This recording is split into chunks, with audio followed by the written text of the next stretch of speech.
Señoras y señores, muy buenas noches con todos. Mi nombre es Carolina de Andrea, editora y colaboradora de Evidenza desde sus inicios. En nombre de Evidenza, le damos la más cordial bienvenida a este día tan especial para nosotros.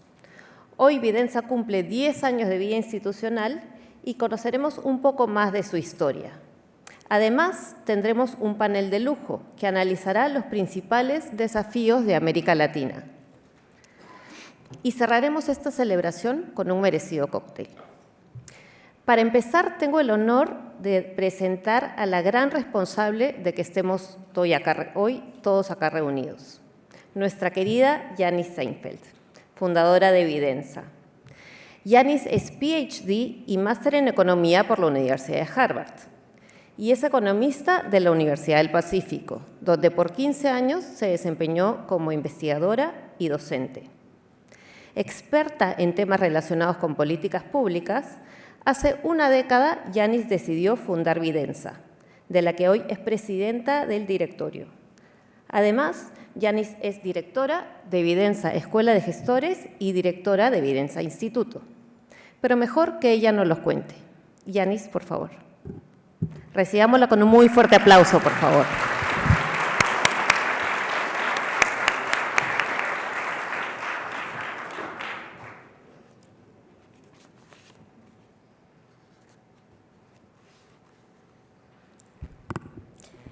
Queridos todos, muchas gracias por estar aquí.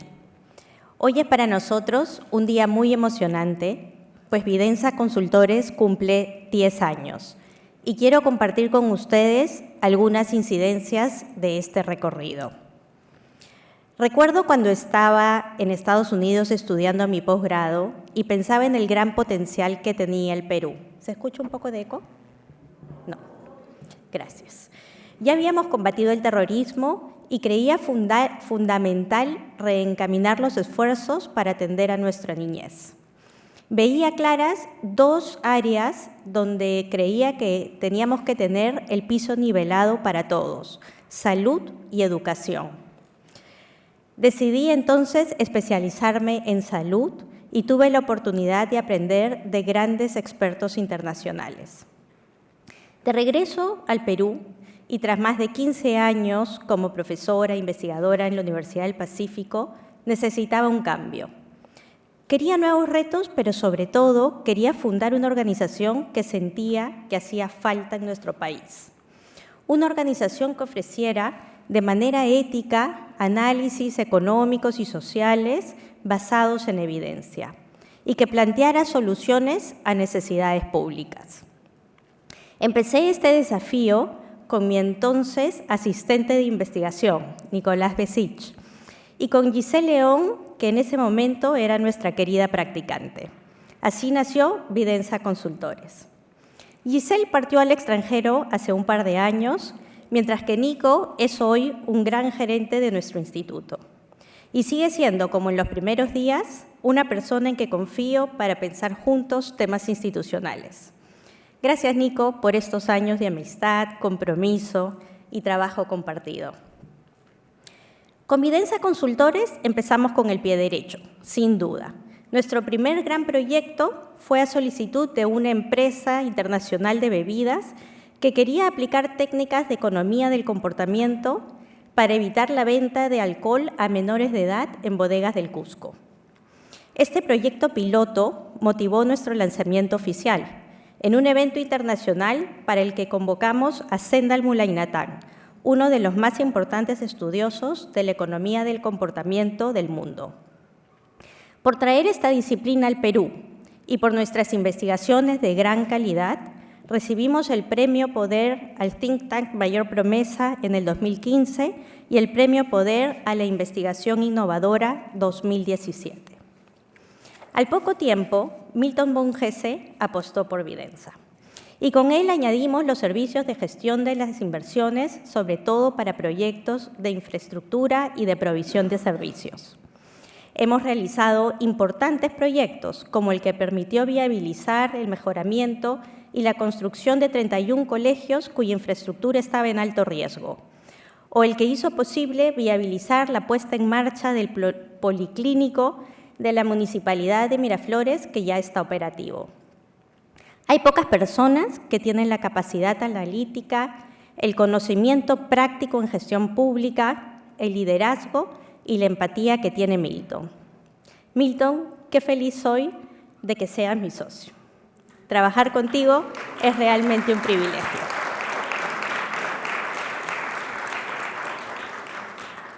Empezaron a llegar más clientes y el equipo fue creciendo. Hoy somos 40 personas, entre analistas, investigadores y directores, entre quienes están mis colegas y socios, Luis Miguel Castilla y Paola Bustamante, a quienes no solo admiro profundamente, sino que quiero montones. Miguel es un líder excepcional. Es la persona que he conocido con mayor capacidad en el país para articular al sector público y para articular el sector privado y generar valor público. Miguel hace posible dejar de lado dogmas y guiarnos por el bien común. Paola, nuestra socia abogada, tiene una gran mentalidad legal que aporta con una mezcla muy singular. Su capacidad para sacar adelante iniciativas y su amor por la política y el bienestar de la población. Es una persona que constantemente está pensando en cómo mejorar el país, y su energía y entrega no tienen igual. A los pocos años, a Vidensa Consultores se le unieron otras 2 unidades estratégicas, Vidensa Escuela de Gestores y Vidensa Instituto.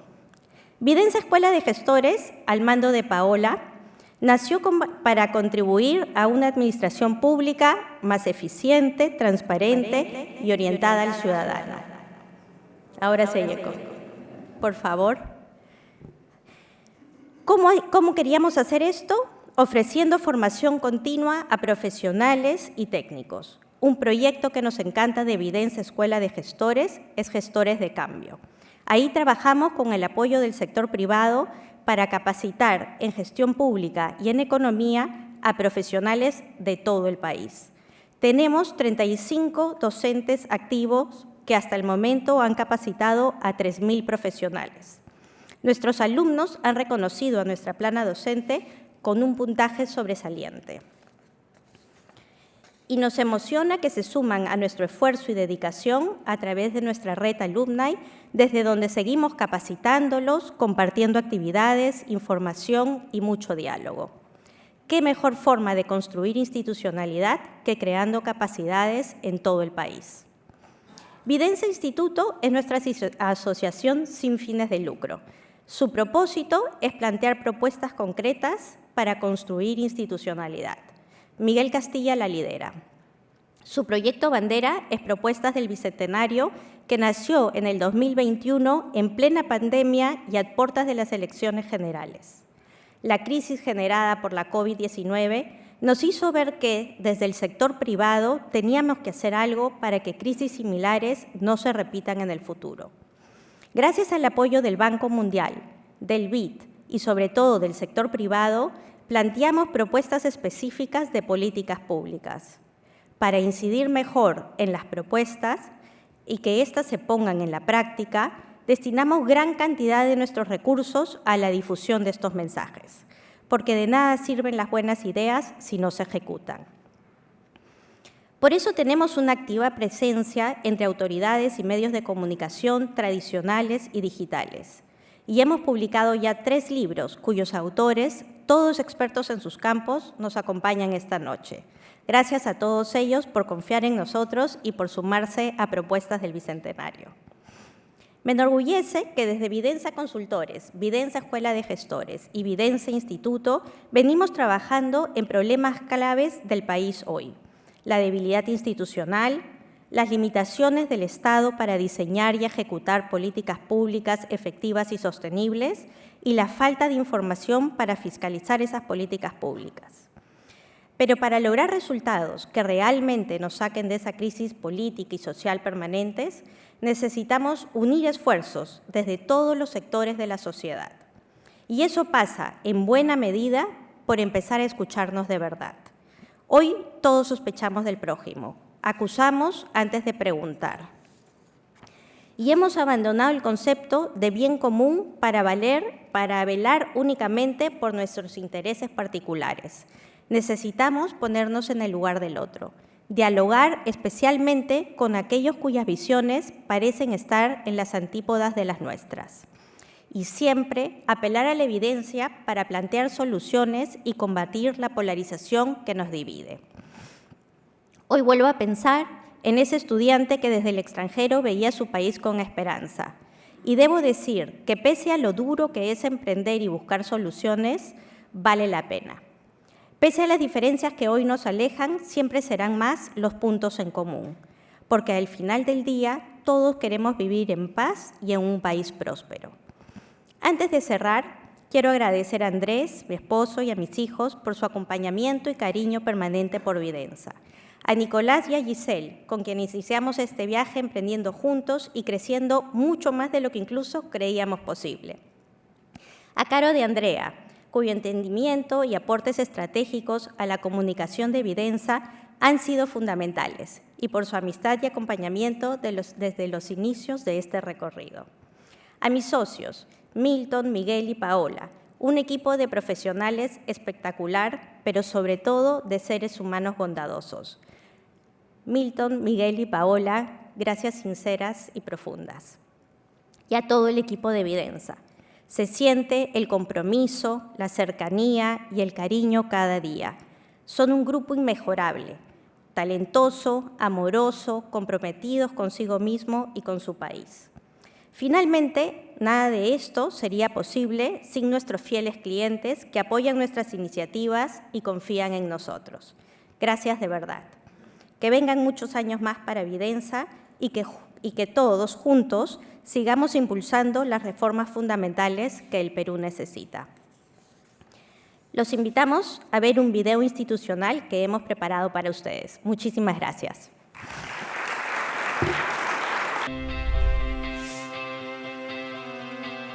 Somos Vidensa. Somos Vidensa. Somos Vidensa. Pero, ¿qué es Vidensa? Somos un equipo de profesionales con una gran experiencia en la elaboración de diagnósticos sociales y económicos. Y en la identificación e implementación de estrategias para mejorar las políticas públicas. Un equipo que brinda soluciones de gran impacto y que cultiva competencias en profesionales que contribuyen con el desarrollo del país. Porque queremos un mejor Perú. Para lograrlo, contamos con 3 unidades estratégicas. Vidensa Consultores, Vidensa Escuela de Gestores y Vidensa Instituto. Esta es nuestra historia. Vidensa nace de una necesidad clara del mercado por una empresa cuyo móvil principal fuera la búsqueda del bienestar para el país. Así es como se formó Vidensa Consultores. Al inicio, centramos nuestras investigaciones en temas de salud y educación, siempre desde una mirada económica de eficiencia, e introdujimos en el Perú la economía del comportamiento. Por innovaciones como esta, recibimos los premios Poder al Think Tank de mayor promesa y a la investigación innovadora por nuestro trabajo con clientes como Bacus y BIM. Empezamos a crecer y nuestra presencia en el mercado se hacía cada vez mayor. Se sumaron nuestros otros destacados directores, Milton Bongese, Luis Miguel Castilla y Paola Bustamante. Y a nuestro servicio de estudios económicos se unió el de gestión de las inversiones. Gracias a la experiencia de nuestro equipo y a la confianza de nuestros clientes, convertimos los retos en oportunidades y las oportunidades en logros. Uno de esos logros es Vidensa Escuela de Gestores, dedicada a la formación continua de profesionales y técnicos del Estado y el sector privado. cuenta con una plataforma creada con tecnología de punta y un enfoque descentralizado para brindar capacitaciones a nuestros alumnos de todo el país. Ofrecemos el programa Gestores de Cambio y los programas in-house, orientados a mejorar el desarrollo regional y local. Y nuestros exalumnos forman parte de la red de gestores, desde donde los seguimos conectando, orientando y ofreciéndoles oportunidades. Gestores de Cambio es un programa de becas que contribuye a fortalecer la gestión regional y local, así como dar a conocer los principios básicos de la economía y su contribución a la toma de decisiones. Se desarrolla gracias a la alianza con el sector privado. Los programas in-house son cursos elaborados en función a la necesidad y prioridad de nuestros participantes y en alianza con el sector privado. Los innumerables desafíos económicos y sociales post-pandemia nos llevaron a fundar Vidensa Instituto, una iniciativa sin fines de lucro enfocada en mejorar las políticas públicas y la gestión en el Perú. Nuestro proyecto bandera es Propuestas del Bicentenario. Nuestro instituto cuenta con la asesoría de un consejo consultivo independiente integrado por reconocidas personalidades del mundo corporativo, la cooperación internacional y la academia. Es así como impulsamos propuestas técnicas que ayuden a consolidar reformas y políticas de Estado. Hoy somos Vidensa y desde nuestras 3 unidades estratégicas ponemos en evidencia nuestro compromiso con el Perú. Un compromiso que hoy cumple 10 años. Y que celebramos marcando la pauta de lo que vendrá. Los invitamos a ser parte de esta historia, nuestra historia.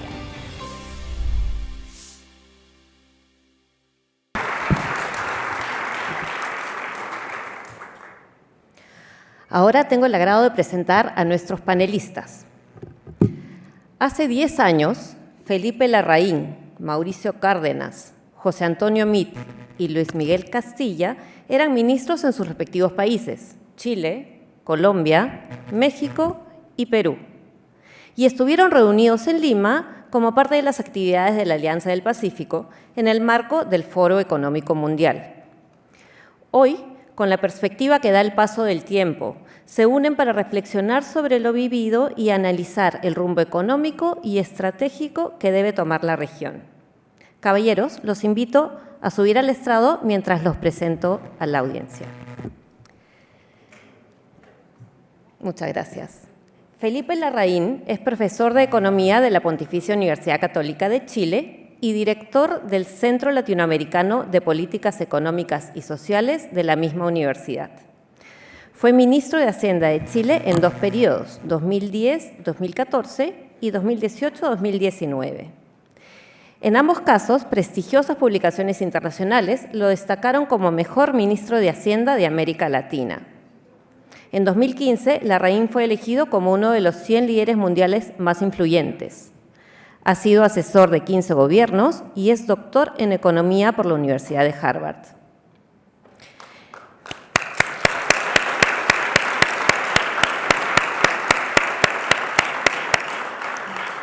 En Colombia, Mauricio Cárdenas fue ministro de Hacienda y Crédito Público entre 2012 y 2018. También lideró las carteras de Desarrollo Económico, Transporte y Minas y Energía. Ha sido director del Departamento Nacional de Planeación y 2 veces director del Centro de Estudios Colombiano FEDesarrollo. Cárdenas es doctor en Economía por la Universidad de California en Berkeley.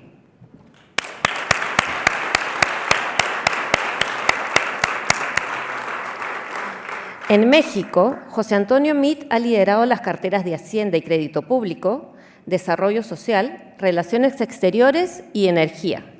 En 2018 fue candidato presidencial por la coalición Todos por México, conformada por el Partido Revolucionario Institucional PRI, el Partido Verde Ecologista de México y Nueva Alianza. Meade es doctor en Economía por la Universidad de Yale. Un aplauso, por favor. Finalmente, Luis Miguel Castilla ha sido ministro de Economía y Finanzas del Perú y embajador del Perú en Estados Unidos. Ha ocupado cargos directivos en el BID, el Banco Mundial y el Banco de Desarrollo de América Latina, CAF. Actualmente es director de Vidensa Instituto. Luis Miguel es doctor en Economía por la Universidad Johns Hopkins. Bienvenidos, señores. Y bienvenida Yanis otra vez, quien tendrá a su cargo la moderación del panel. Quienes quieran plantear preguntas a los expositores podrán hacerlo a través del QR que se proyecta en la pantalla. Gracias. Bueno, muchísimas gracias por acompañarnos esta noche. Yo quisiera proponerles dividir este diálogo en 3 bloques. En el primer bloque les voy a hacer una pregunta general y me gustaría que cada uno de ustedes nos den su visión en 5 minutos. En el segundo bloque, de aproximadamente 20 minutos también, quisiera que entablemos un diálogo en el cual profundicemos sus aportes iniciales y si tienen alguna idea que creen que vale la pena resaltar, por favor, bienvenidos. Y en el tercer bloque recibiremos las preguntas del público y ya podré yo dirigirlas a cada uno de ustedes. Entonces, empecemos. Hace 10 años, Chile, Colombia, México y Perú Eran economías que parecían tener un futuro auspicioso. Países bastante liberales, con macroeconomías estables y con la mirada de decenas de otros países puestas en nosotros porque éramos interesantes para atraer inversiones. Hace una década, nuestros países crecían por encima del 4%, excepto México, que muestra una tendencia diferente. Hoy, solo 10 años después, estamos en un lugar muy distinto, con políticas inestables y con gobiernos que más bien atemorizan a los inversionistas en vez de atraerlos. En términos de crecimiento del PBI, por ejemplo, el año pasado, excepto México, que creció al 3.2%, Chile y Colombia estuvieron por debajo del 1% y Perú incluso decreció. En este primer bloque, quisiera escuchar de cada uno de ustedes qué creen que necesitamos para retomar el rumbo perdido. Por favor, Felipe, de repente empezamos contigo. Claro, con mucho gusto. Bueno, muy buenas tardes a todos. Quiero partir por felicitar a Vidensa por estos 10 años fructíferos y desearle mucho tiempo más. Nosotros, es interesante esta coincidencia porque yo dirijo este centro en Chile que se llama CLAPES UC y nosotros también estamos cumpliendo 10 años. Así que somos como mellizos. Una cosa... Bueno, a ver, yo creo que pasaban varias cosas hace 10 años atrás. ¿Qué nos pasó en los últimos 10 años? En mi propio país, Chile creció desde la recuperación de la democracia en 1990 hasta 2013, el fin del primer gobierno del presidente Piñera, a una tasa promedio del 5,3% anual. Y en la última década, desde 2014 en adelante, hemos crecido ligeramente por bajo el 2%. Entonces, los países en general tienen, a medida que se van desarrollando, y esto lo conocemos bien, mis colegas, los economistas, que va cayendo la tasa de crecimiento. Se va produciendo este fenómeno, ¿no es cierto? China crecía sobre el 10% en los primeros 30 años, que es una cosa notable, después de las reformas de Deng Xiaoping, y después ha empezado a crecer menos, hoy día está creciendo en torno al 5% y probablemente va a seguir. Pero lo que pasó en Chile, lo que ha pasado en Latinoamérica Latina es una caída muy importante en el crecimiento. Yo creo que esto tiene que ver con varios elementos. Déjenme esbozar algunos y dejar después a mis colegas que digan... Quiero ejemplificar lo que pasó con la Alianza del Pacífico, justamente que mencionábamos recién. Me tocó comentar este tema en una entrevista de prensa con el diario El Comercio, justamente me preguntaron, ¿qué pasó con la Alianza? Nosotros, varios de los que estamos sentados acá, fuimos fundadores de la Alianza. La Alianza del Pacífico fue, en su momento, y particularmente en sus primeros años, fue el arreglo de integración más exitoso de la región. Empezó a producir frutos, era una alianza que iba más allá de lo comercial, iba a temas de cooperación, incluso en tener embajadas comunes en algunos países del mundo. Y con el tiempo hemos caído en algunos debates, confrontaciones dentro de los países de la alianza que nos han hecho perder el norte, que es seguir profundizando la alianza y poder atraer más países de nuestra región que sean parte de la alianza. Creo que eso es una manera de ejemplificar lo que nos ha pasado. Hoy día tenemos más rencillas internas. Ustedes ven, no tengo necesidad de mencionarlas, tampoco hay tiempo, todos los problemas que hemos tenido entre países latinoamericanos en el último tiempo. Y creo que la Alianza del Pacífico era una manera, es todavía, porque tiene todo el potencial de serlo, una manera de poder llevar la integración latinoamericana en los hechos, a la práctica, y no quedarnos en los bonitos discursos que ocurren muchas veces después de las reuniones de otros organismos de integración regional sin mucho contenido. Creo que hay un segundo tema que a mí me preocupa que, relacionado con lo anterior, la falta de énfasis y de prioridad en el crecimiento económico. Muchos de los gobiernos de la región se han contentado con entrar a tratar de recaudar, de redistribuir, olvidándose que el mejor recaudador es el crecimiento económico de los países. Un tercer tema que yo diría que nos complica es el tema de la delincuencia y el narcotráfico. hoy día tenemos bandas criminales, organizaciones que han pasado a ser organizaciones transnacionales y no podemos pensar que el crimen lo vamos a combatir en forma individual en nuestros países. Se requiere una cooperación mucho más potente, compartir información para poder hacer frente a este flagelo que se ha desplazado desde sus países de orígenes al resto de la región. Hoy día temas como el secuestro, ustedes tienen que ver, por ejemplo, hay un indicador que recomiendo mirar, que es la tasa de asesinatos por cada 100.000 personas. Ese indicador ha ido en aumento sistemático en América Latina y sostenido en el último tiempo. Pero yo quiero simplemente decir, creo que eso es lo que nos ha pasado, pero si miramos hacia adelante, somos una región con enormes oportunidades.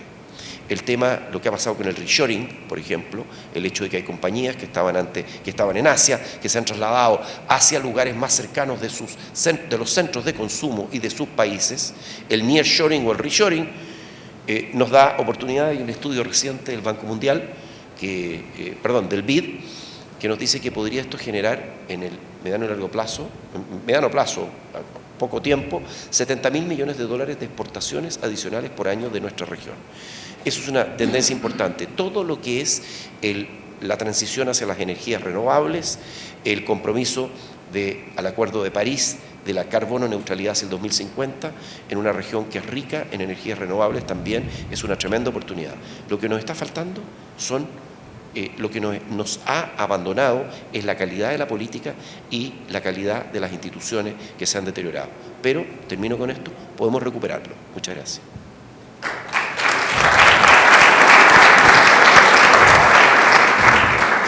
Mauricio, por favor. Bueno, muchas gracias, Yanice. En primer lugar, felicitaciones por los 10 años de Vidensa, una actividad maravillosa en todos los campos, a todo el equipo, a todas las personas que han trabajado en este proyecto. Nos vamos del Perú con una idea muy clara de la contribución que hacen ustedes y del modelo a seguir. Muy complacido de estar con unos grandes amigos, además de extraordinarios colegas. ¿Se oye bien? Sí. Como ministros de Hacienda, José Antonio, Felipe, Luis Miguel. Y qué buena idea juntarnos acá en Lima, casualmente en este mismo sitio donde estuvimos en su momento, en su día y hora, en la reunión del Foro Económico Mundial, respirando ese optimismo del que tú hablas. Es decir, había una cierta euforia alrededor del concepto de la Alianza del Pacífico, los inversionistas nos veían con otros ojos, la masa crítica que se generaba al unir a estos 4 países, pues hacía que todo lo que nosotros individualmente hacíamos en los países tuviera más relieve, fuera más destacado. Era un momento en el que se veía con mucho optimismo el futuro. Aquí estamos en un momento en el que evidentemente las cosas no se desenvolvieron de la manera como habíamos pensado. Entonces es muy fácil, sobre todo cuando uno es exministro, y hablar de que todo tiempo pasado fue mejor y lamentar lo que no ocurrió, pero yo creo que el propósito es más pensar qué podemos hacer para reencauzar las cosas y qué pasó, por qué nos fallaron las predicciones y por qué el modelo en algún momento dado pues no tuvo la continuidad y no pudo, digamos, desarrollar todas las promesas que habíamos hecho. Yo creo que esa es la reflexión que tenemos que hacer. Y voy a empezar ilustrando con un ejemplo el tipo de integración que se había logrado, porque no era solo el que nuestros mercados estuvieran más integrados para el comercio, el mercado de capitales, en lo que hicimos avances muy importantes, la integración de las bolsas de valores, la posibilidad de que los inversionistas de cada uno de los 4 países pudiera invertir en los demás países en condiciones, digamos, en las mismas condiciones que los locales. Esto era particularmente cierto para las AFPs. Yo diría que una de las últimas medidas que tomamos como miembros de la Alianza del Pacífico fue juntarnos los 4 países, los 4 presidentes, los 4 ministros de Hacienda y decir, vamos a emitir un bono conjunto, cosa que nunca se había hecho, un bono que va para los 4 países para cubrir los riesgos de terremoto. Es decir, un bono que si se genera una situación extrema, un evento catastrófico, se le hace un pago a los países. Nos pareció que era una forma muy interesante, muy atractiva de salir a los mercados con un producto conjunto, beneficiarnos entre todos de la diversificación de riesgo y casualmente, poco tiempo después, al año, a los 2 años, se produjo un terremoto aquí en el Perú, en la zona del Amazonas, donde no hubo ninguna tragedia que lamentar, no hubo personas que hubieran fallecido ni gran destrucción de infraestructura, pero sí se detonaron las condiciones para hacer el pago del bono. Y Perú recibió en su momento como 70 millones de dólares por esto, ¿no? Por haber tenido esa cobertura conjunta de un bono que, claro, al diversificar el riesgo de los 4 países se volvía mucho más atractivo. En eso estábamos, en eso estábamos.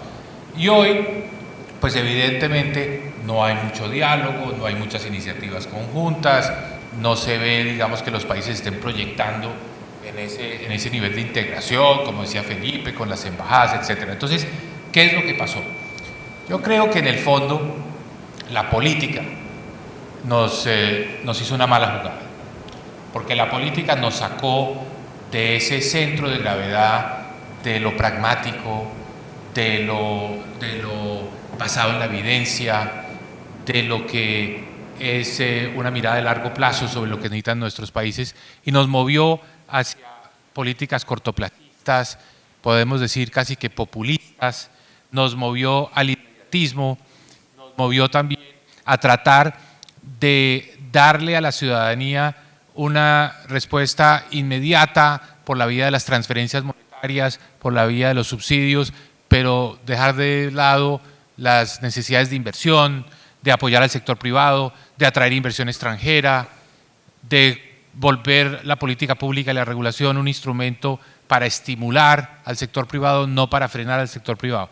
Entonces, todo esto pues desvirtúa muchísimo la filosofía de la Alianza del Pacífico, que tenía pues esencialmente el mensaje de somos un mercado más grande, más atractivo para la inversión, el sector privado es la locomotora que impulsa esta alianza y entre los 4 pues vamos a tener más capacidad de ser un polo de desarrollo para inversionistas que nos ven a cada uno de nosotros individualmente y dicen quizás no tienen la masa crítica, pero al vernos a los 4 pues va a tener más atractivo. Pero esto era mediado por la inversión privada.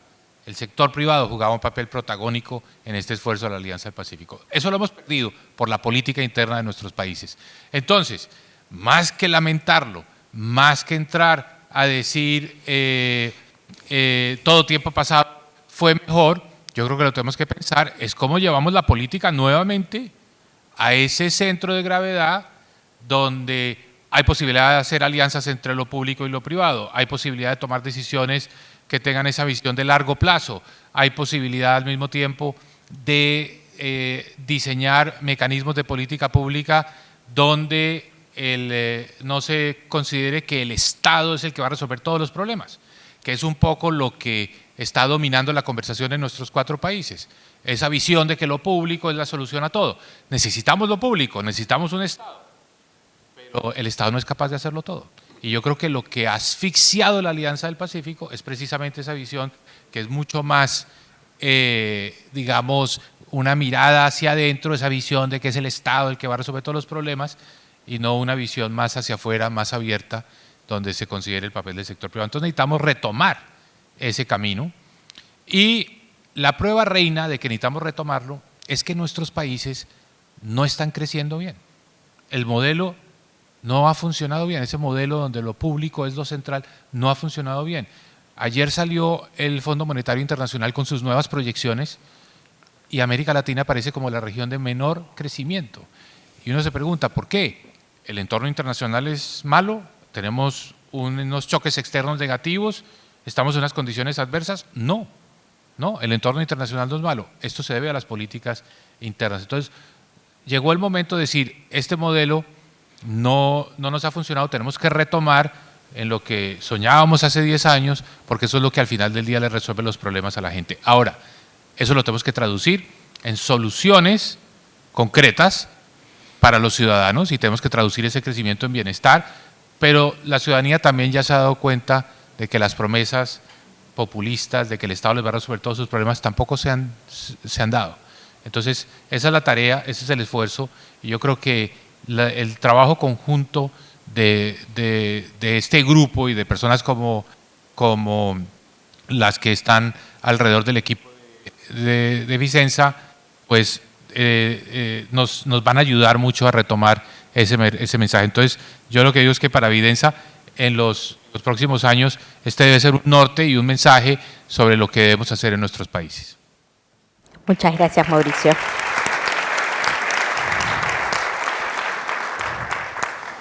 Por favor, Pepe. Muchas gracias por la invitación. La verdad es que fue una iniciativa extraordinaria. Nos da mucho gusto que nos convoquen, nos da mucho gusto encontrarnos con quienes estamos en el panel y además encontrarnos con muchos quienes están en el público, con quien compartimos pues, discusiones, proyectos, visiones. La alianza tuvo una dinámica bien padre, en donde cada vez que nos juntábamos queríamos que hubieran entregables y que sintiera la gente, no solamente el sector privado, sino la gente que estábamos avanzando. Y entonces nos proponíamos llegar con algo después de cada reunión.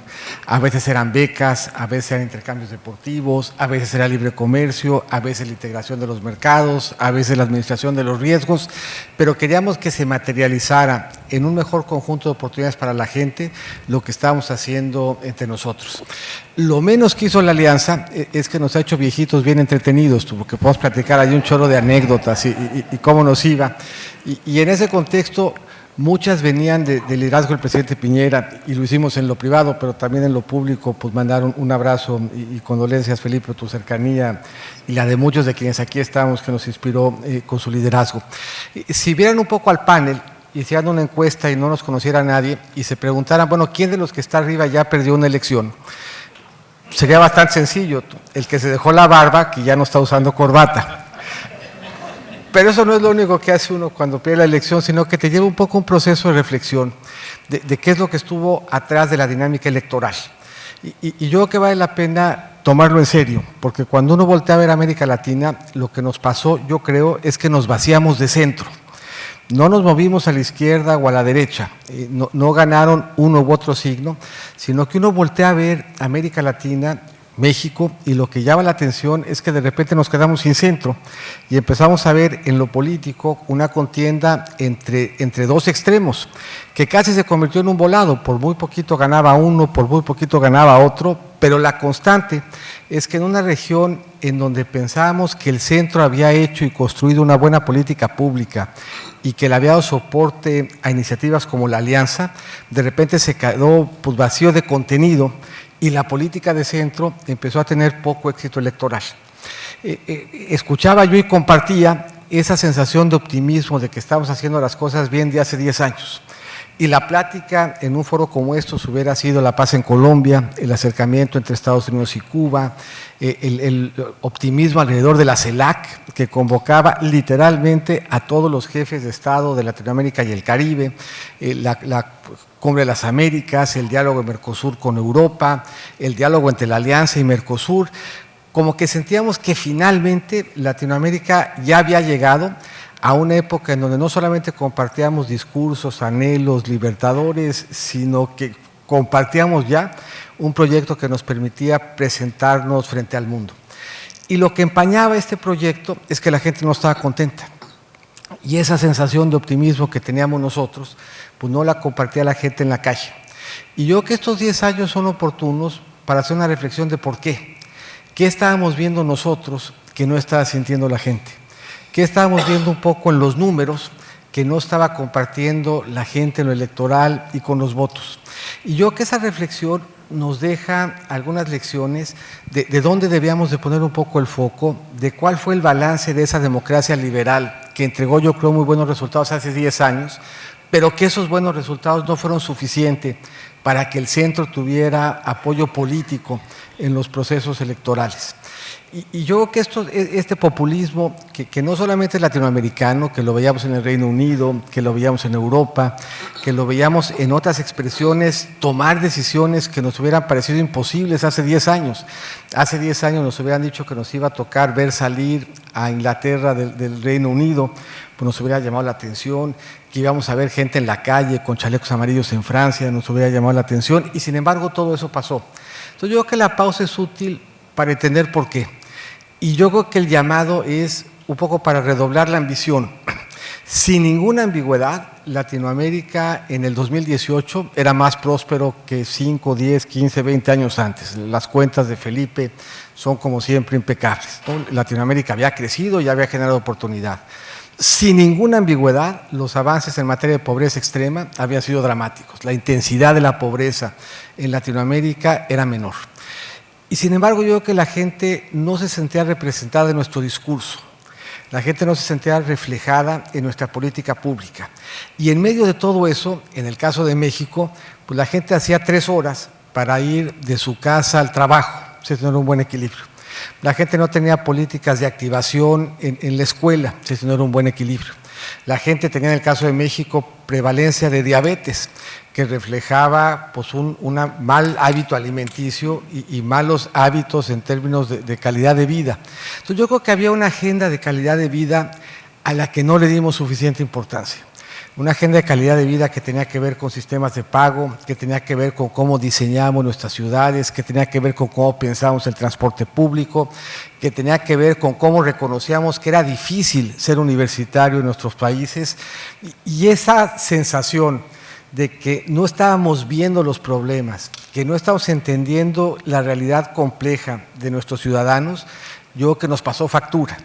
Y a mi juicio, mal haríamos en pensar que podíamos regresar a lo de antes sin hacer esta pausa de qué lecciones nos dejó no solo lo económico, sino lo político. Y creo que las lecciones son valiosas. Mi impresión, sin embargo, es que la forma de responder a esa mayor exigencia de la ciudadanía no es hacer menos de lo que hacíamos antes, es probablemente hacer más. Yo creo que no hay un solo problema de los que enfrentan nuestros países que no se beneficie de una visión latinoamericana. Si tenemos el problema de la delincuencia organizada, sentarnos a platicar para ver cómo lo enfrentamos es mejor que quererlo hacer solo. Si tenemos el problema de cómo diseñar mejor nuestro entorno urbano, es mejor que nos sentemos a platicarlo y compartamos experiencias que tratar de hacerlo solo.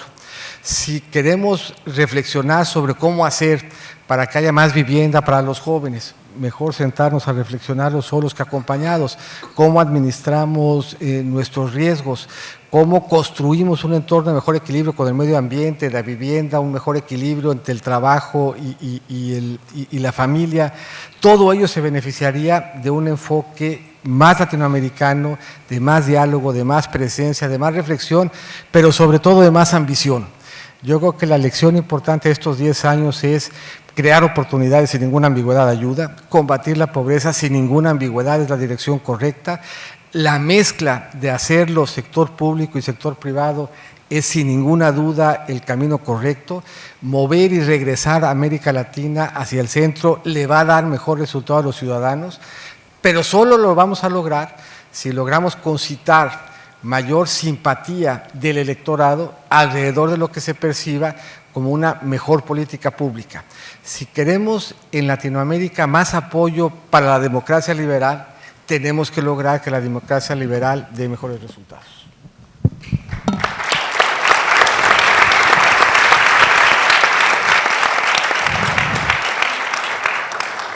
Me toca. Muchísimas gracias. La verdad es un gusto, un honor poder estar acá con mis amigos y que hayan acudido a nuestro llamado para celebrar estos 10 años de Vidensa, entidad que me siento muy orgulloso de pertenecer.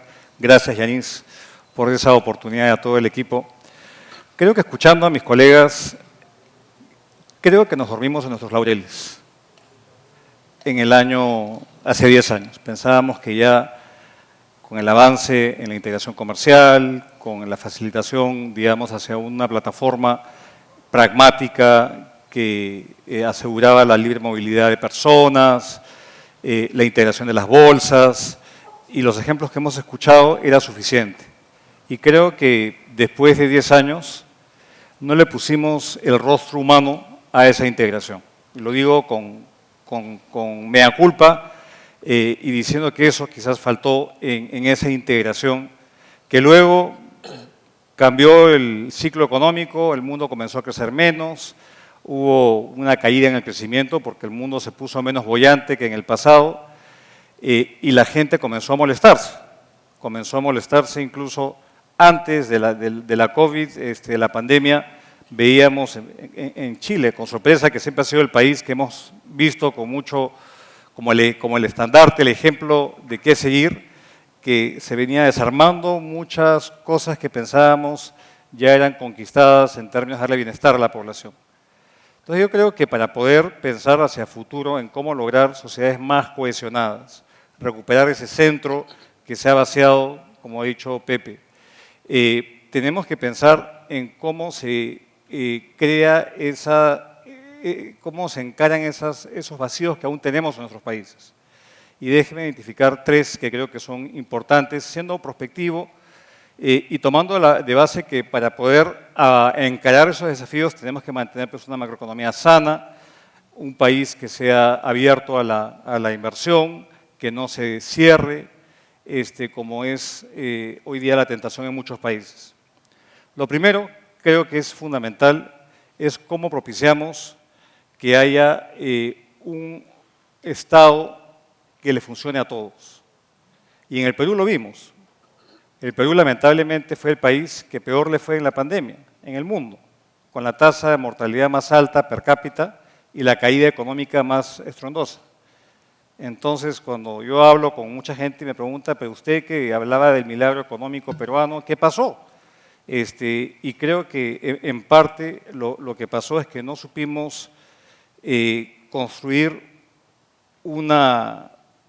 políticas públicas suficientemente inclusivas para evitar que la gente caiga en pobreza de ser afectadas por shocks, por ser país informal, por ser un país donde la vida se gana el día a día, y nos olvidamos de construir un estado no de bienestar a la antigua, sino una capa mínima de protección a nuestros ciudadanos. Y hoy lo vemos, hoy vemos en la discusión previsional que hay en el país, que en lugar de abordar la cobertura, cómo ampliarla, cómo tener pensiones más dignas, son otros los móviles que están ahí puestos. Entonces creo que esa necesidad de tener sociedades mucho más resilientes a los shocks es algo que todavía está pendiente.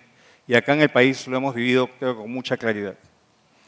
Yo creo que lo segundo es que caímos en una fase de total desconfianza, donde nadie confiaba en nadie. Evidentemente, el hecho de tener una crisis de gobernabilidad muy fuerte, una crisis de representación muy fuerte, abonó a no tener un consenso mínimo y construir consensos sea muy complicado. Y hoy día lo que predomina son los extremos, lo que predomina son soluciones todavía, digamos, extremistas para cualquier tema y se vació el centro. Entonces, no supimos quizás construir una coalición política suficientemente sólida para poder avanzar sobre lo construido y no cuestionar todo lo que ha ocurrido en los últimos años. Creo que ese es un segundo tema. Pensamos que lo económico era suficiente, la integración comercial y económica suficiente, con una estructura política muy deficiente en nuestros países. Y quizás el país que más ha sufrido eso ha sido nuestro país, el Perú, con tantos presidentes en tan poco tiempo y con una desinstitucionalización muy fuerte del Estado, que le pasa factura a los ciudadanos de a pie. Entonces, creo que lo segundo y que es fundamental es no solamente tener un Estado mucho más inclusivo, pero tener un aparato político que nos represente y que le quite espacio a aquellas soluciones de esquina, y esto no es fácil, cómo salir de la situación en la cual estamos. Y lo tercero, creo yo, es que dentro del debilitamiento que ha tenido la alianza, que tuvo su gran líder, el sector empresarial, comenzó a haber una demonización de la actividad privada y que el estatismo era pues la respuesta, como han dicho mis colegas. Y vemos que eso no es la salida. Vemos que los países que apuestan por el estatismo han fracasado. Pero se requiere un Estado que sea eficiente, que sea transparente, y creo que eso es lo que nos ha ocurrido. Entonces, ¿cómo recuperamos la confianza? ¿Cómo creamos un entorno habilitante para generar riqueza? cómo tenemos regulaciones que hagan sentido. Como país aspiramos a ser parte de la OCDE, cosa que ya han logrado los 3 países acá representados. Quizá esa sea la forma de empeñarnos para lograr un logro aspiracional que mejore nuestras políticas públicas. Entonces yo creo que lo que quiero comentar es que creo que nos hace falta mucho por hacer en lo institucional, en lo político, y creo que no caer en zonas de confort. A veces uno se puede marear cuando uno ve bonanza, cuando uno ve crecimiento, y la pregunta central es, ¿esto va a durar? Y esto va a beneficiar a todos, y si no, tenemos las respuestas que hemos tenido en el plano político. Entonces yo creo que es una reflexión bastante necesaria, y para concluir, lo que he escuchado de mis colegas es que nos hace falta no solamente conversar entre nosotros, sino conversar al interior de los países, tener sitios de diálogo, poder saber discrepar con respeto y defender ideas es fundamental, cosa tan simple que se ha perdido en nuestras sociedades. Entonces, nada, yo creo que no quiero acabar en un tono muy lúgubre en nuestros 10 años, pero creo que esto nos obliga a efectivamente cómo salimos de este mal equilibrio en el cual hemos entrado y pensamos cómo ver el vaso medio lleno, y depende de nosotros. Creo que nuestra región es resiliente, ha salido de peores situaciones y tenemos activos que nos pueden permitir salir adelante. Para eso se requiere liderazgo, se requiere confianza y se requiere pues, un norte común.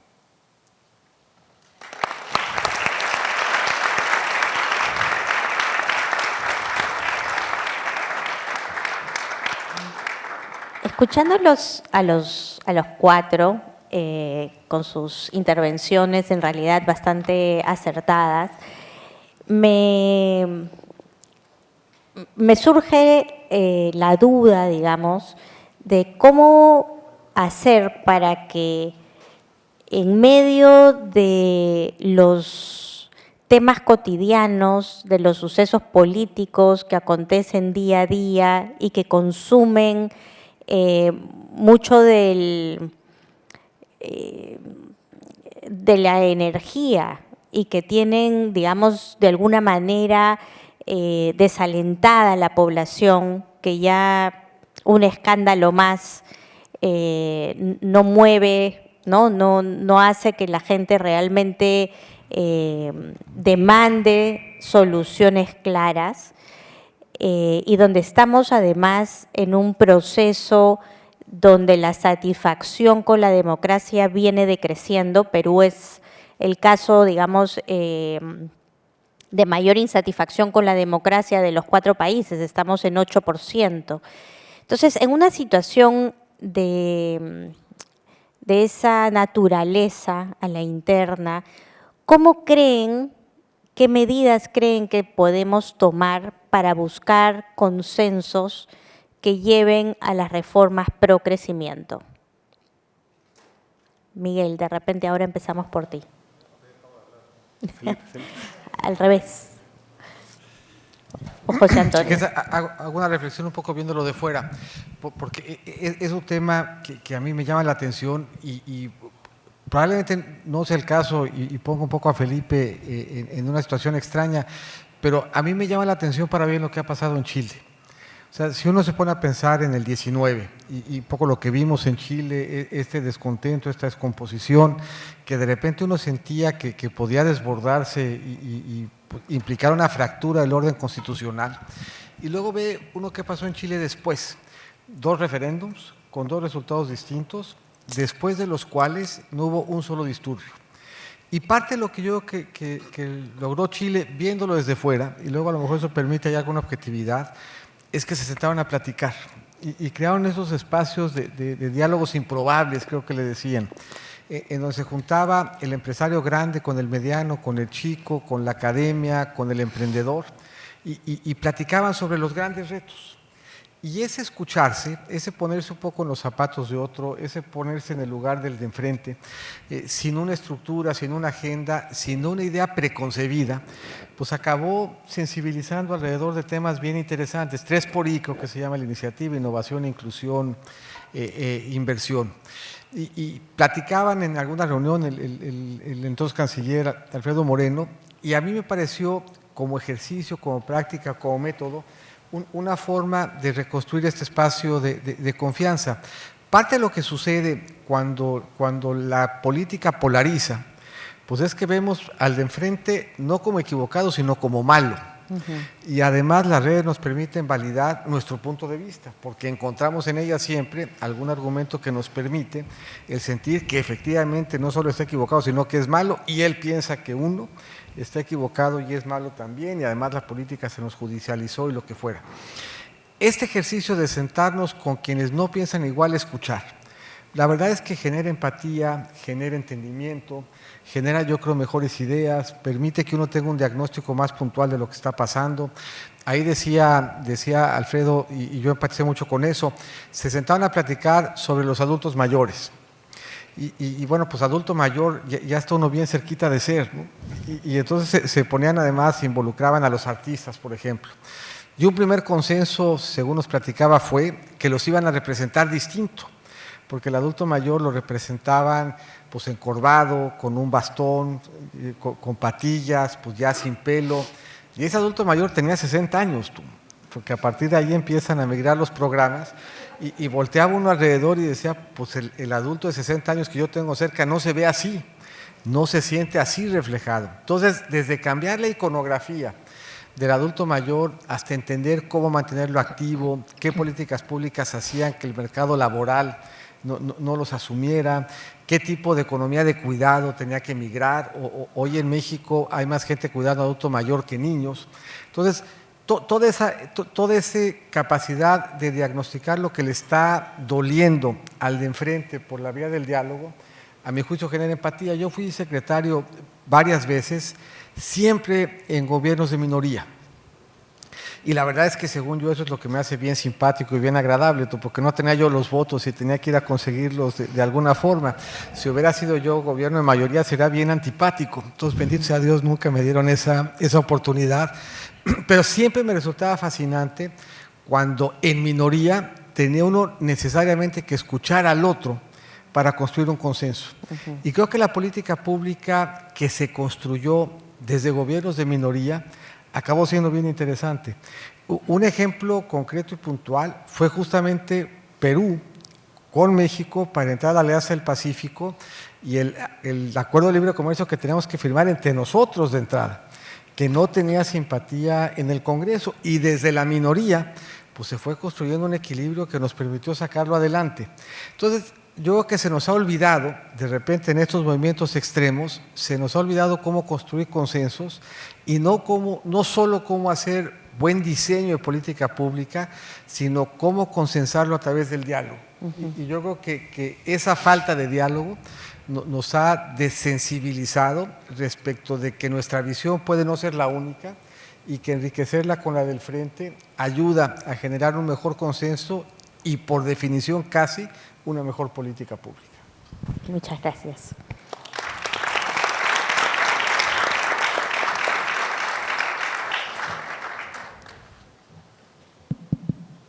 Tu pregunta es excelente porque es la pregunta de el qué hacer. O sea, ya tenemos como un diagnóstico, tenemos esa radiografía, nuestras sociedades están más fracturadas, están más polarizadas, la política pública perdió el centro de gravedad, la política pública está más del lado del Estado como en el foco, y cuando el Estado es el foco se pierde la necesidad de la integración, porque si el Estado es el que va a resolver todos los problemas, pues no hay tanta necesidad de tener la integración con otros países.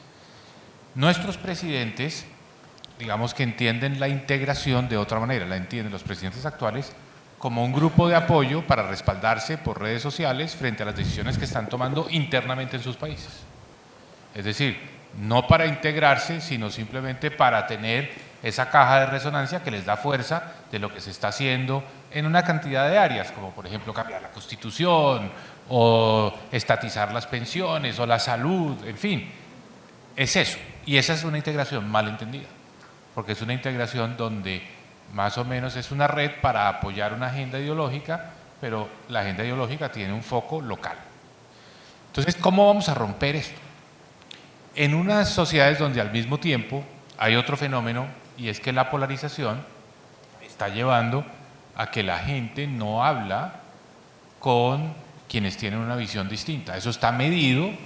Hay un indicador que es un indicador que dice de 1 a 4, si sus amigos pueden ser de cualquier partido político, eso es un 1.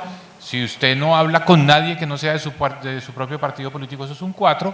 Y ustedes se sorprenderían que esa curva, ese índice, en América Latina ha subido más que en las demás regiones del mundo. Estamos más polarizados. Entonces se ha perdido la capacidad de diálogo entre nosotros mismos. Y ese es parte del problema que tenemos que resolver. Y para hacer todo esto todavía más complejo y mostrar, digamos, la gravedad del momento que estamos viviendo, nosotros que hemos estado viendo las oportunidades de nuestra región durante años, décadas, yo les podría decir que yo nunca había visto las oportunidades de América Latina tan buenas como las que tenemos en este momento. Las cartas que tenemos en las manos son las mejores que hemos tenido. ¿Por qué? Porque el mundo está lleno de problemas, de desafíos, ninguno de los cuales está originado en nuestros países, pero frente a los cuales nosotros sí somos parte de la solución. O sea, nosotros en este momento podríamos estar jugando el papel de reducir el nivel de emisiones de gases de efecto invernadero, podríamos ser los que proveen los alimentos que necesita el mundo, podríamos ser la región que no está metida en los grandes conflictos geopolíticos y las tensiones porque todo el mundo quiere negociar con nosotros porque no somos una amenaza para nadie, ¿no? Entonces, bueno, tenemos esa oportunidad enorme de tener comercio en medio de una situación tan tensionada internacionalmente. Somos una región que al mismo tiempo, pues si el mundo ya no le va a comprar los productos energéticos a Rusia, nosotros estamos produciendo más petróleo. La producción de petróleo de América Latina está subiendo por cuenta de Brasil y de Guyana. En fin, por donde ustedes vean un problema geopolítico, América Latina está en la solución. Pero no estamos aprovechando eso porque, de nuevo, somos la región que menos crece. Entonces, es bastante paradójico. Y todo esto porque no tenemos una buena política. ¿Qué pasó? Ya lo han dicho los colegas. No pudimos traducir ese modelo, todo lo que veíamos no lo pudimos traducir en respaldo político. El respaldo político se fue a quien ofrecía las soluciones inmediatas, el respaldo político se fue a quien polarizó, a quien dividió la sociedad en dos, a quien hizo que nuestros países perdieran, digamos, esa cohesión y se volvieran países de buenos y malos. Entonces, ¿cómo se recupera eso? No es diciendo volvamos al pasado, ese modelo estaría fracasado. Para recuperarlo tenemos que hacer una inversión que es compleja, que es una inversión que requiere tiempo, que requiere recursos. Y es decir, nuestro trabajo, nuestras instituciones no pueden ser con las que pensábamos que íbamos a desarrollar en nuestros países. Tenemos que crear nuevos mecanismos, por ejemplo, de diálogo, de democratización de la educación, de crear espacios donde no se está hablando de imponer una visión, sino de ir construyendo unos consensos, unos acuerdos. En nuestros países, hace unos años, se crearon figuras, en medio de mucha polarización, mucha radicalización, se crearon figuras para encontrar puntos de acuerdo entre partidos distintos, visiones distintas, para tener un mecanismo viable de compartir el poder, de encontrar gobiernos de coalición, etc. Nosotros vamos a tener que hacer esa búsqueda. Y creo que lo que más nos conviene no es que ante los gobiernos de hoy, de esa visión estatista, entonces la alternativa son los Mileis o son las visiones de extrema derecha, como hemos visto en algunos casos en Chile o como en Colombia se empiezan a insinuar, porque eso no nos va a resolver los problemas. Vamos a seguir teniendo sociedades muy divididas, muy fracturadas. Lo que necesitamos son mecanismos donde dentro de los gabinetes, por ejemplo, haya diversidad, haya matices, haya visiones distintas, la persona que refleja los intereses de los sindicatos, de los maestros, de las regiones que han estado más atrasadas, de los empresarios. Ese tipo de diversidad, es con ese tipo de diversidad que vamos a poder gobernar de manera más efectiva. Entonces, ¿qué quiere decir esto? Que buscar esas alternativas a través de lo político, pero sobre todo generando los espacios de diálogo, entrenando, capacitando, buscando esos acercamientos, es lo que yo considero es la única forma. Y para terminar, creo que nuestra Alianza del Pacífico también amerita una reflexión, porque ese entusiasmo, el ímpetu que teníamos hace 10 años que derivó en la decepción y un poco de frustración, también nos debe hacer pensar, bueno, ¿qué falló? Lo que falló, creo yo, es que sí, teníamos 4 presidentes en su momento muy afines, que pensaban parecido, pero pensamos que eso iba a seguir así, y de pronto llega un presidente que dice, no estoy tan interesado en esto de la Alianza del Pacífico, yo estoy más interesado en acercarme a Mercosur, o no estoy tan interesado en la Alianza del Pacífico, en fin, por la razón que sea, nos faltó institucionalidad. Porque en Europa, si ustedes piensan, el proyecto europeo no queda fracturado porque en un momento dado se elija un gobierno socialista o un gobierno de centro derecha, o incluso que haya voces más radicales a la derecha, como existe hoy, por ejemplo, en Hungría. No se fractura porque existen las instituciones para que se tomen las decisiones y para que se pueda avanzar en el proyecto, digamos, europeo. Entonces a nosotros nos faltó un poco eso, porque quedamos sin pensarlo, sin planearlo, un poco a merced de las personalidades de los presidentes, de sus preferencias. Y creo que eso, como mecanismo de integración, es algo que tenemos que corregir hacia adelante. Tenemos que crear las instituciones que obliguen a que esa integración no tenga los reveses que ha tenido en la última década, en nuestro caso de la Alianza del Pacífico.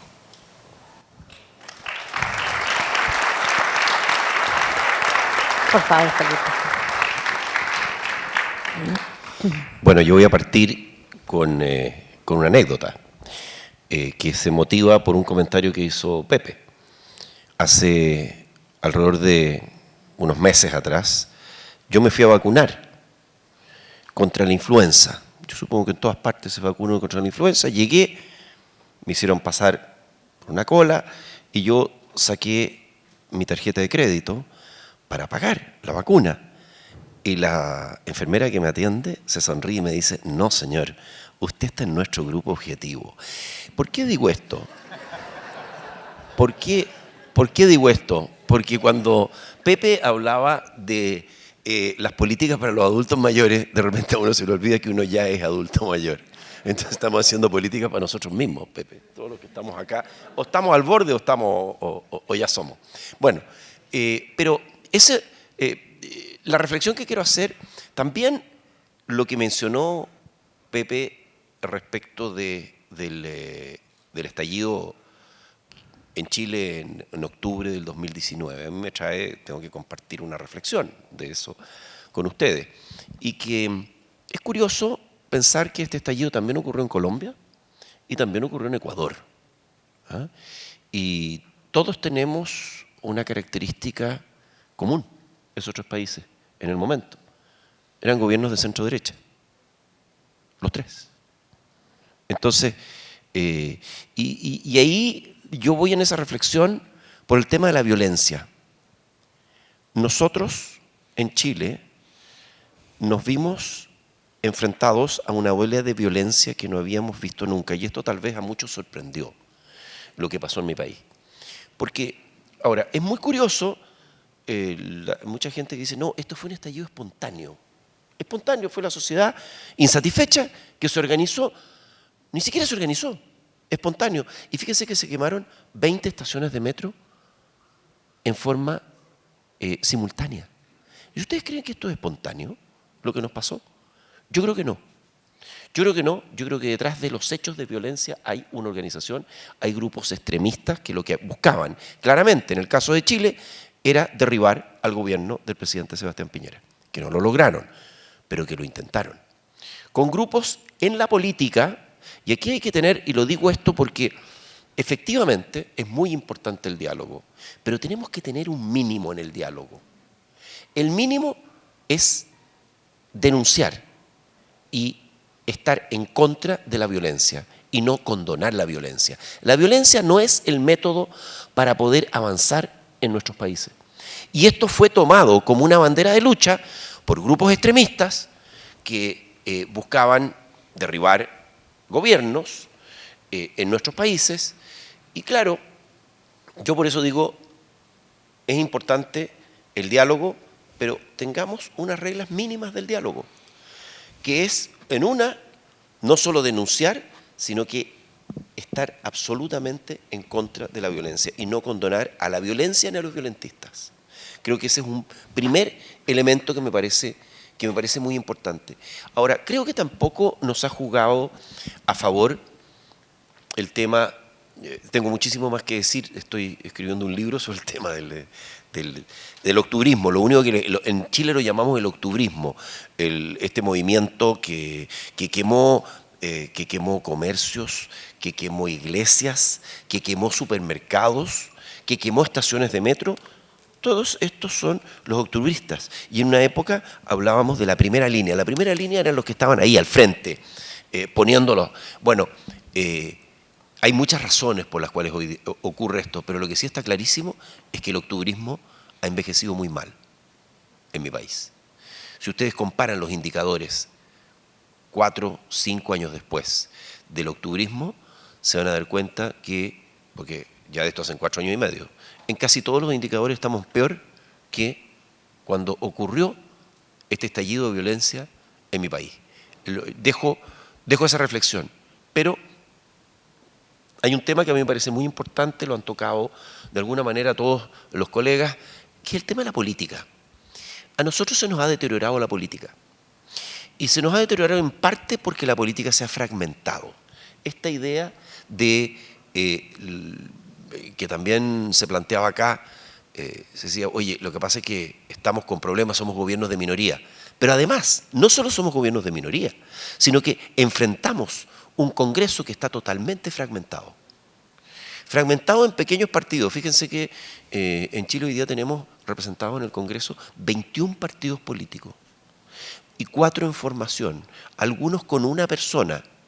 Independientes independientes que se rigen por ellos mismos, hay como 35 diputados. Entonces, claro, yo creo que tiene que haber reglas mínimas acá. Y tenemos que avanzar en eso, lo que no es fácil, porque los que tienen que votar las leyes son los incumbentes. Son ellos mismos que van a decir, mire, ¿sabe qué? Debemos tener por lo menos un 5%, cosa que ocurre en muchos países europeos, 5% de votación para que usted pueda tener representación política parlamentaria. Usted puede ser, y si no, no tiene representación política. Este tipo de cosas, en el ejercicio que se hizo en Chile, si se hubiera aplicado esa regla del 5%, tendríamos del orden de 6 partidos políticos. Es bien distinto hacer política con 6 que con 21, ¿ya? Donde además, dentro de cada partido, ustedes saben que hay díscolos, pues. ¿Ah? Entonces hay algunos que son díscolos y hay unos que tienen 2 diputados, un partido que tiene 2 diputados y uno es díscolo. Entonces, imagínense lo que nos está pasando con esto. Bueno, yo creo que aquí hay un tema muy importante, la política y la institucionalidad, y lo decía también Mauricio recién, el tema de la institucionalidad y nuestras instituciones. O sea, también en algunos casos tenemos un deterioro de las instituciones y un deterioro en la credibilidad en las instituciones. Si ustedes ven las encuestas de opinión, la gente desconfía de algunas instituciones que han sido por mucho tiempo, ¿para qué decir dónde está ubicado el Congreso? ¿Ah? Dentro de estas instituciones. Usted hagan la encuesta acá y se van a encontrar que probablemente en los últimos lugares está el Congreso, pero también eso no nos hace bien, porque quien sabe el que está mejor ubicado dice, mira al otro, pero a nosotros no nos conviene un deterioro institucional. Entonces yo creo que tenemos que devolver la confianza en las instituciones. Eso también se hace con líderes que están dispuestos a tomar riesgo y que están dispuestos a plantarse en frente de los populistas y están dispuestos a enfrentar al populismo.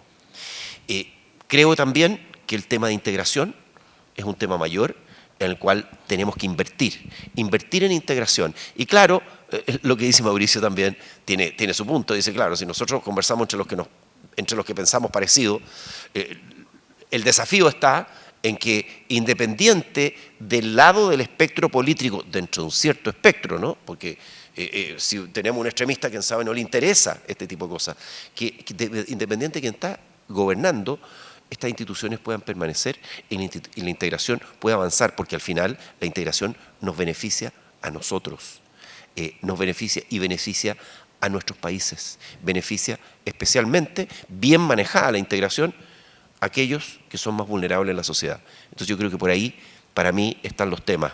La política, la integración, las instituciones nos pueden ayudar, y los liderazgos.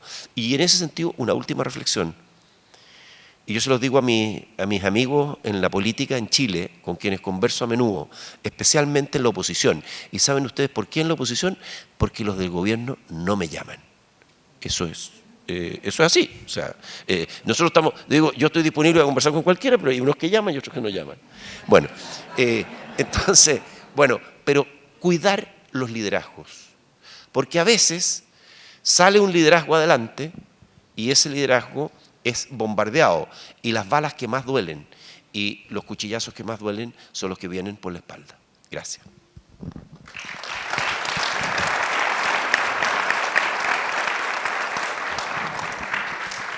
No, muy breve para poder seguir conversando.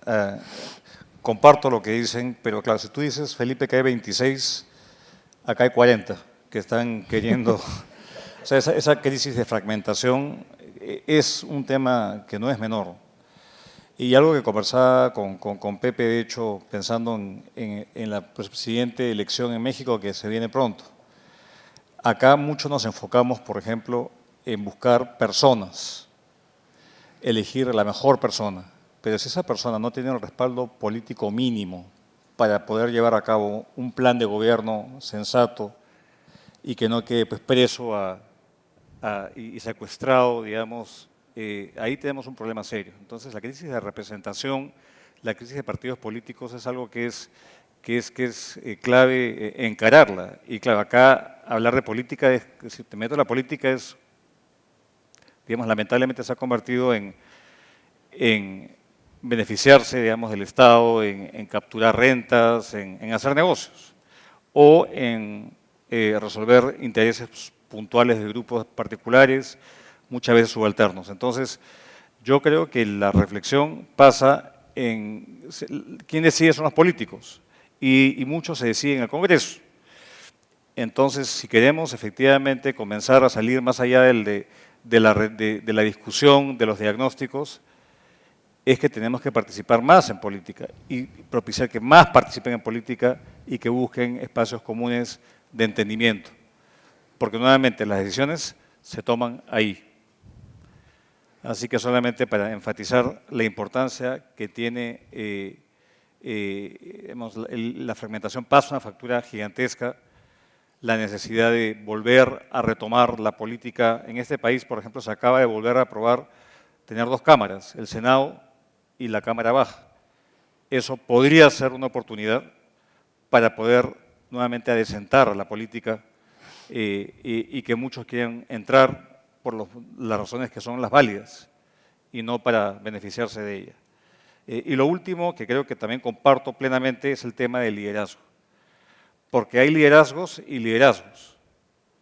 Yo, por ejemplo, no quisiera en mi país un liderazgo que presidente muy popular, un líder, pero que atropelle pese a las instituciones democráticas, como ocurre en partes del país, del mundo y de nuestra propia región. Entonces, el liderazgo es algo que es importante saber que es un buen liderazgo, porque también tenemos el otro. Así que creo que esos son el tipo de temas que tenemos que abordar y nuevamente have skin in the game, ¿no? Meternos más quizá en algo que hoy día nos repele por todo lo que acompaña ser parte de esos agentes de cambio que lamentablemente cambian para mal y no para bien.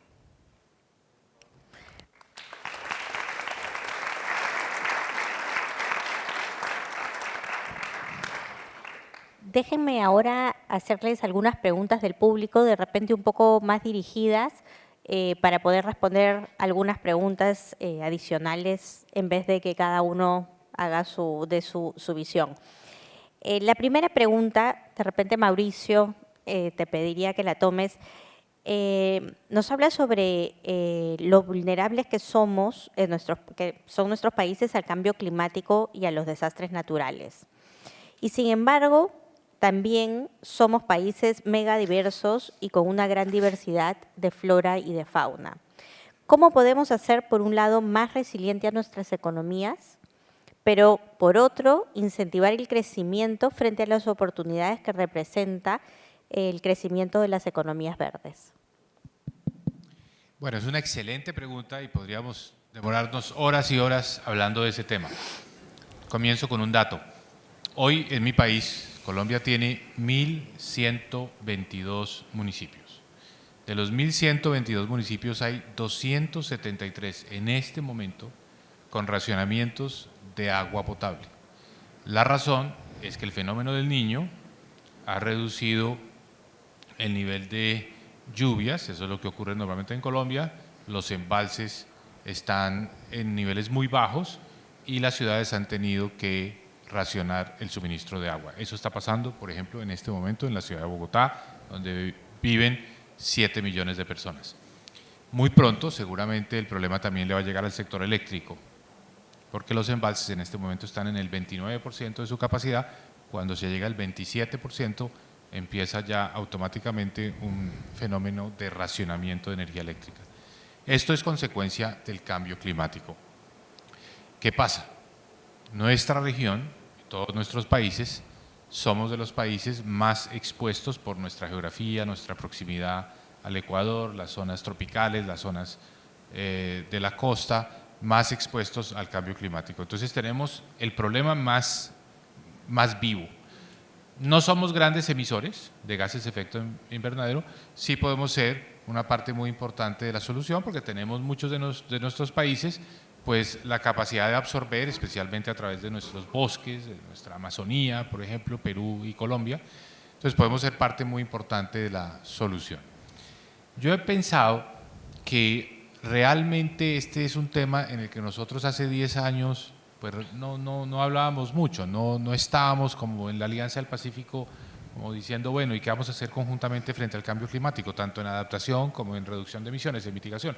Creo que sería parte de esta agenda común y es algo en lo que si fuéramos a relanzar la Alianza del Pacífico yo le pondría completamente el foco ahí, porque diría, por ejemplo, ¿cómo vamos a lograr monetizar nuestros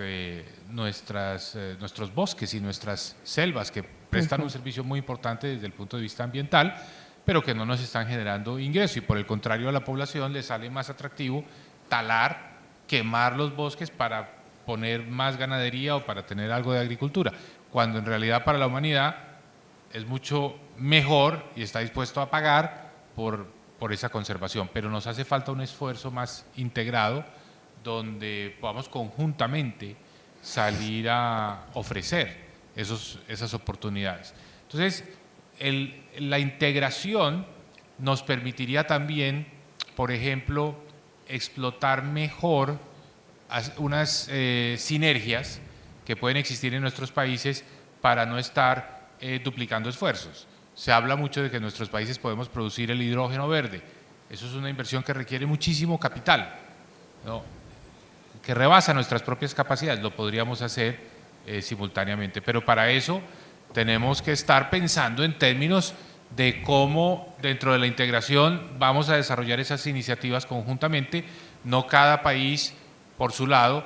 México, por ejemplo, es un caso muy interesante donde hay una cierta indiferencia del gobierno frente a esa agenda, más bien la idea de aumentar el monopolio estatal en el campo de la electricidad, en el campo del petróleo. Entonces, estamos totalmente desarticulados en ese sentido. ¿Qué creo yo? Que la solución al problema, digamos, del cambio climático requiere entre todos búsqueda de iniciativas que nos complementen, que nos refuercen, donde tengamos más integración y sobre todo donde podamos desarrollar algunas iniciativas conjuntamente, insisto, en estas áreas donde ya no solo se trata de producir las energías limpias, cosa que podemos hacer nosotros, nuestros países tenemos la exposición a la radiación solar, tenemos los vientos, sino que tenemos que traducir eso en productos. No podemos exportar esa energía limpia en bruto, tenemos que exportar esa energía limpia, convertirla en productos limpios. Entonces aquí se puede dar una estrategia de reindustrialización, de producción de alimentos con baja huella de carbono, pero obviamente esto sería algo que podríamos hacer con mucho más impacto si lo hacemos de manera integrada, porque no tiene sentido que todos vayamos a producir lo mismo y vayamos a estarnos pisando los talones. Entonces, la integración sí que tendría un valor para enfrentar la nueva agenda climática de manera conjunta. José Antonio. Nos preguntan, ¿qué lineamientos estratégicos plantearías para generar desarrollo económico a partir de la innovación en nuestros países? Mira, yo regreso un poco al tema de que la política exterior, el salir a ver al mundo tiene sentido. Y regreso un poco a la agenda de clases medias. Y cuando uno revisa un poco qué geografías están hoy de moda, de qué está hablando el mundo, y que no está hablando de Latinoamérica, y eso quiere decir que nos hace falta insertarnos un poco en la agenda global con algunos temas de estos de innovación. Si uno ve pues, un poco la escala y la profundidad de la transformación de la infraestructura digital en la India, pues llama poderosamente la atención, 1.200 millones de personas, con más o menos la quinta parte del ingreso per cápita que tiene México, y sin embargo, en un espacio de apenas 4 años, fue capaz de sentar las bases para una infraestructura digital basada en identidad biométrica a la que le colgaron pues, una serie de atributos extraordinarios. Y entonces la identidad biométrica venía acompañada de una cuenta de cheques, venía acompañada de un locker digital en donde aparecía pues, la licencia, el pasaporte, las escrituras, poco el archivo de salud, con la que se podían abrir las llaves de diferentes trámites gubernamentales, porque me pareció muy notable.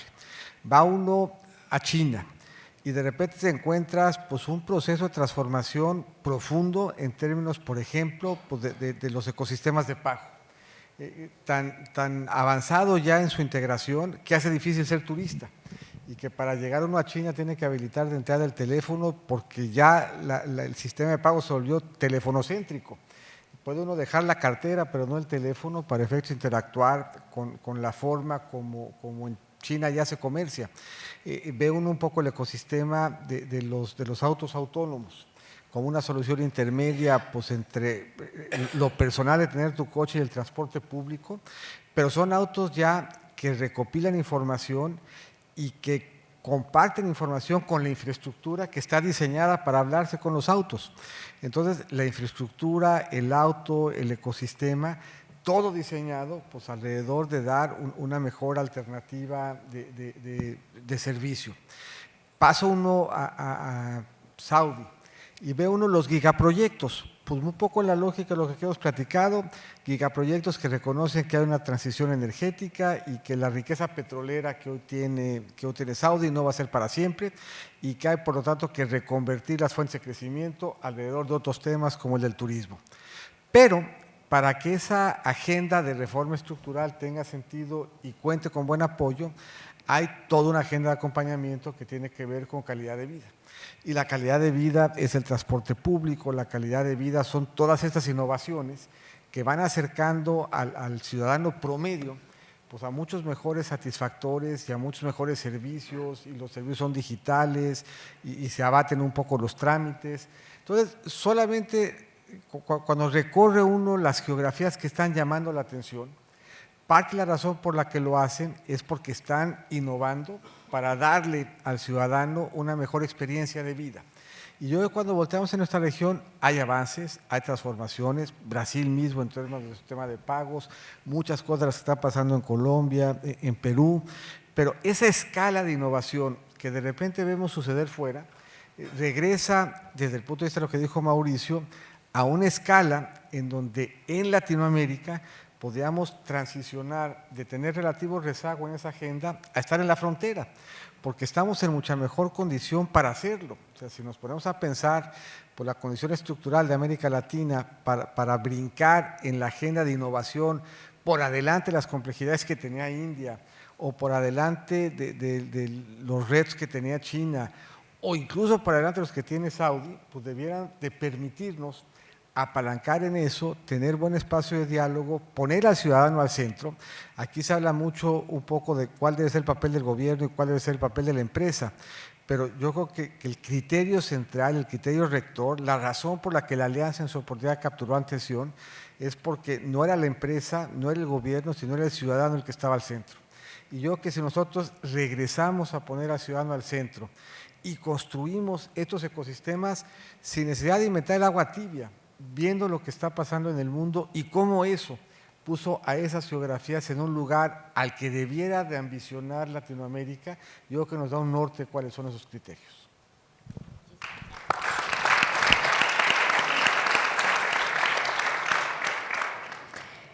Una última pregunta, Felipe, para ti, por favor.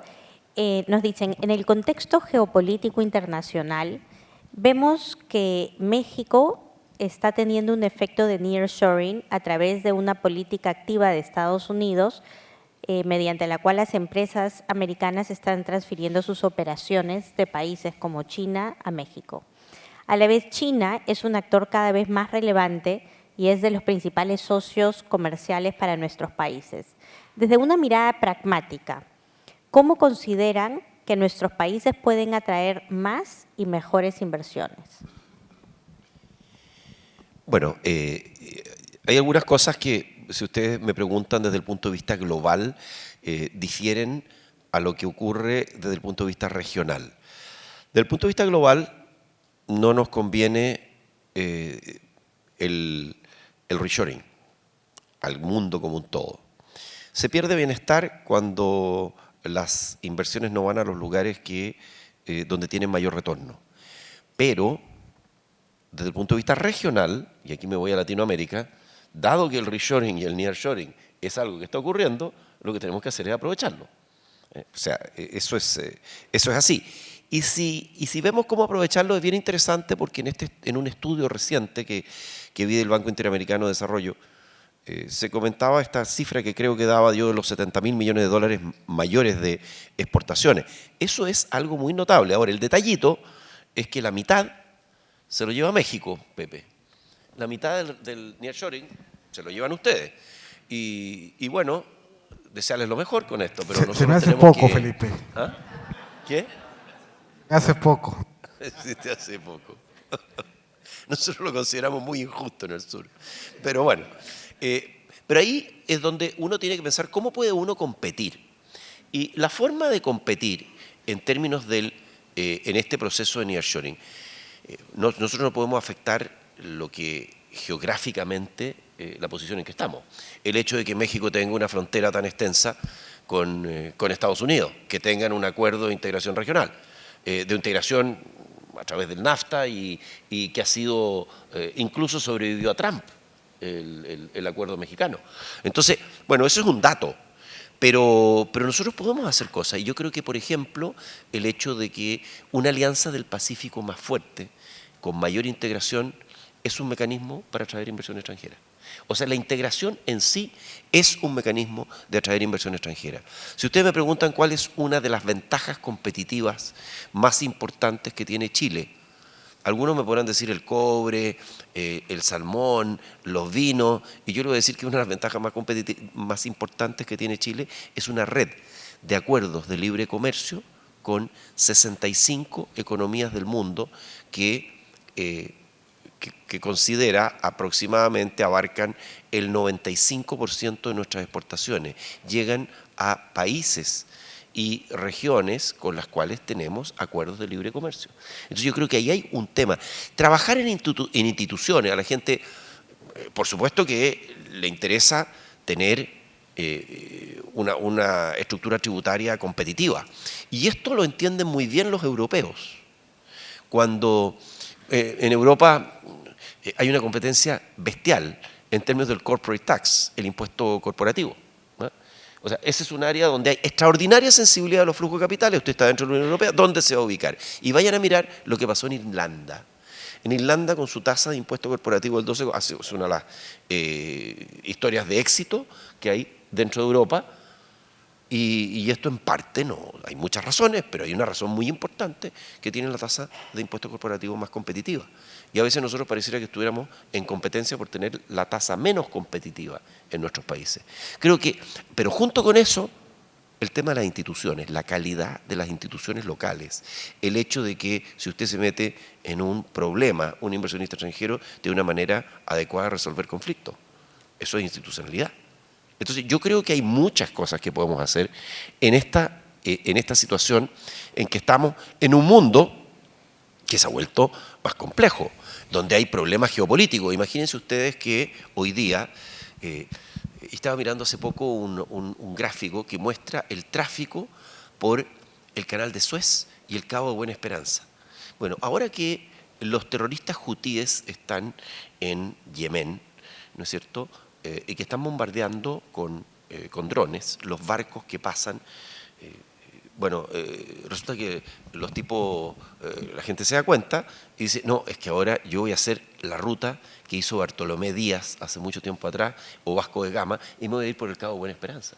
Y hay una explosión de tráfico por el Cabo de Buena Esperanza y una caída enorme del tráfico por el canal de Suez y por el Mar Rojo. Estas cosas están afectando, ¿no? O sea, nosotros estamos lejos de esto, pero nos afectan porque a nosotros nos aumentan los costos de transporte, mucho más a Europa. Pero estas son realidades hoy día, la confrontación que existe en Medio Oriente, donde todos vimos con una tremenda sorpresa, ¿no es cierto?, lo que ocurrió el fin de semana con el ataque iraní a Israel.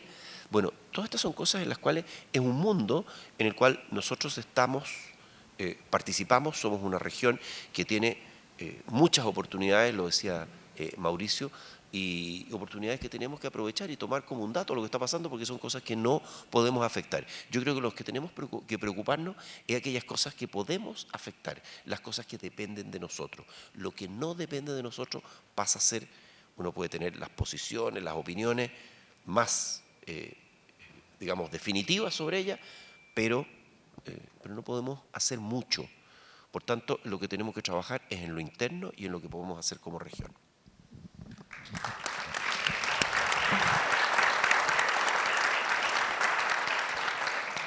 Miguel, muy brevemente.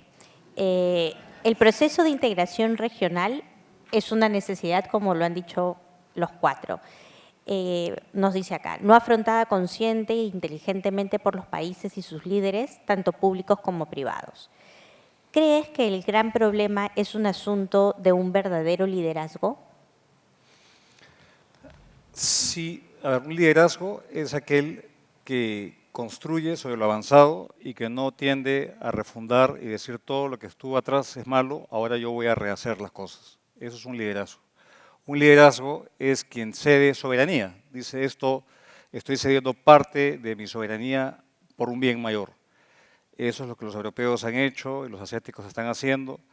Entonces yo creo que, para cerrar una nota positiva, si hay algo que en el Perú, por ejemplo, y en muchos de los países que están acá representados, ha sido, digamos, con todos los desafíos y retos, algo que ha sido una política de Estado, es una inserción inteligente en el mundo.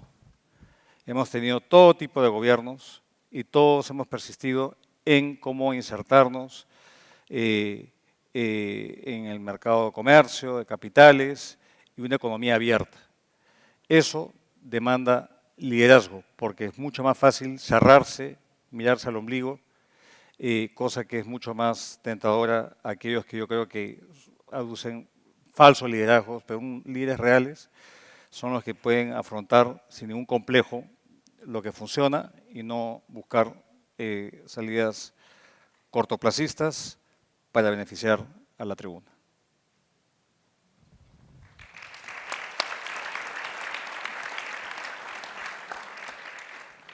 Para cerrar muy brevemente e invitarlos al cóctel, yo me llevo dos grandes ideas del diálogo que hemos tenido hoy. El primero es justamente la necesidad de dialogar. Creo que los cuatro han coincidido en la importancia de poder conversar incluso con las personas o especialmente con las personas que piensan diferente, obviamente sin permitir violencia, pero sí para poder construir temas que pueden ser desde lo muy micro, como mencionaste, José Antonio, que es mejoras en el diseño de las políticas públicas, hasta temas mucho más macro, como puede ser la construcción de opciones políticas o de partidos que permitan tener resultados económicos más favorables o construyendo más institucionalidad democrática. Ese creo que es el primer tema. Y el segundo, ¿se escucha bien? ¿Sí? Se siente raro. El segundo tema es que muchos de los problemas que tenemos pueden tener mejores soluciones si las trabajamos como región, ¿no? Creo que ese es el tema, el segundo tema que me llevo, y eso pasa por aspectos como pueden ser la delincuencia, trabajar conjuntamente para afrontarla, temas de cambio climático, como bien decía Mauricio, hacer nuestras economías más resilientes y generar mayores oportunidades. Entonces, creo que tenemos ahí dos temas importantes con los cuales pensar y poder trabajar para construir justamente el país que queremos en el futuro. Muchas gracias y gracias a ustedes también. Muchas gracias a nuestros panelistas. Por favor, los invitamos a tomarse la foto institucional y les voy a pedir a Paola y a Milton si se pueden acercar a la tribuna, por favor, para sumarse a la fotografía.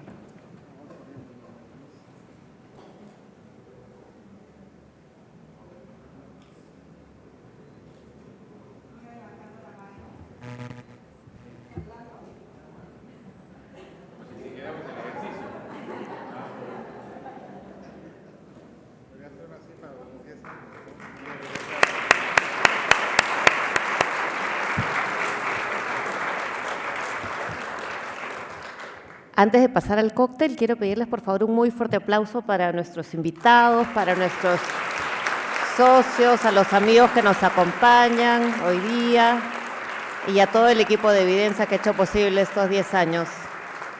Que vengan muchos más. Gracias por estar acá. Los vemos en el cóctel.